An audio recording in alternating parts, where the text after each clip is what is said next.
आगाह कयो आहे त सिंध में मुसाफ़िर बस हादसनि में क़ीमती इंसानी जानियूं ज़ाया थियण वारो मामिलो Sindh high court advocate general Sindh ऐं ट्रांसपोर्ट वारे सेक्रेटरी खे नोटिस जारी करे छॾिया। Chief justice Sindh high court लाॻापियल धुरियुनि खां हिकु हफ़्ते में जवाब घुरी वरितो। एडवोकेट शाहिद सूमरो जो चवणु आहे त गाॾियुनि में बाहि विसाइण जो सामान नस्स थियल न हूंदो आहे, क़ीमती जानियूं ज़ाया थियनि थियूं। नूरियाबाद हादसे वक़्तु वेझी का बि अस्पताल न हुई ऐं मुतासिरनि खे सिहत जूं सहूलियतूं फ़राहम न कयूं वयूं। सिंध में मुसाफ़िर बस हादसनि में क़ीमती इंसानी जानियूं ज़ाया थियण वारो मामिलो Sindh high court advocate general Sindh ऐं ट्रांसपोर्ट जे सेक्रेटरी खे नोटिस जारी करे छॾिया।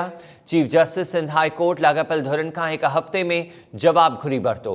एडवोकेट शाहिद सूमरो जो चवणु आहे त गाॾियुनि में बाहि विसाइण जो सामान नस्ब नाहे थियल हूंदो, क़ीमती जानियूं ज़ाया थियनि थियूं। नूरियाबाद रोड हादसे वक़्तु बि वेझी का अस्पताल न हुई, मुतासिरनि खे बर वक़्ति सिहत जूं सहूलियतूं फ़राहम न कयूं वयूं।